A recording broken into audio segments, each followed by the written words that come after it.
Hello, everyone. Today I will cover the Federal Meat Inspection Act of 1906.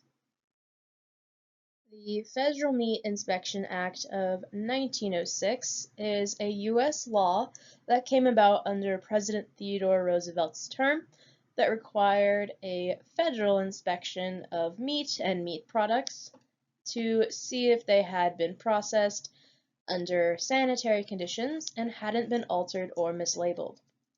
The Act put into place specific requirements for sanitation and inspection. The Act mainly affected slaughterhouses and meatpacking plants. So, some facts that help explain this a little bit more was that it was revised from the previous acts of 1890 and 1891 when military personnel was getting sick from the canned meat that they were shipping off. They found it was rotted and contained dangerous chemicals and preservatives that were unfit for consumption.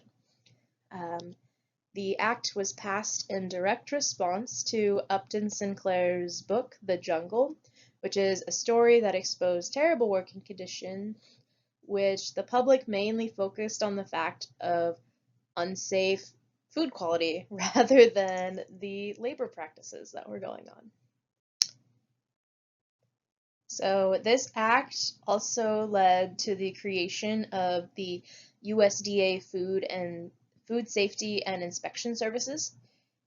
And not only did the federal services have to check what was imported, so what came to us on US soil, the animals and their products, they also had to check what was exported.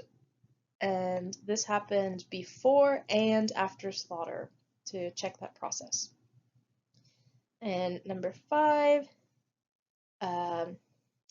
before FSIS was technically founded, it was called something different, but it was founded, the idea of it, in 1862 under Abraham Lincoln's presidency. And finally, the Pure Food and Drug Act of 1906 was passed the same day that the Meat Inspection Act was passed. Next, we have the reading connections.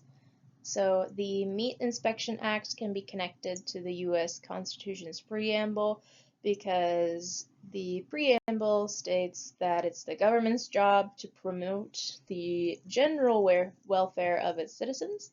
This includes health and safety. It also connects to the federal farmer. The letter states that laws must reflect and protect the needs of the people, specifically from powerful groups.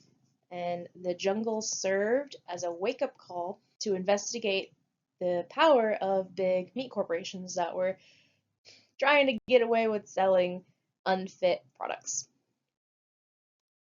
So I think this was included in this list because each topic in the list, from what I've looked at, reflect a problem or concern raised by the public that the government had to pay attention to and amend. This topic affected me in the way because I'm really glad the attention was brought to the problem, because without this act today, without any interference, people would still be getting sick and big corporations would be getting away with not being held accountable, and they'd be profiting off of people still getting harmed. So these are the images that I have. They're both political cartoons, and they both depict what America you see with Uncle Sam and President Roosevelt noticing and encountering the issue with rotted meat. We have meat scandal, just how the whole situation was brought about and handled poorly and discovered. And lastly, I have our discussion questions, which do you think people today trust the government to keep them safe? How does that compare to the public trust back in 1906? And then, in what other ways can media, such as The Jungle, affect the public enough for the government to act? And that's all I have for you today, other than my sources on the next slide. Thank you.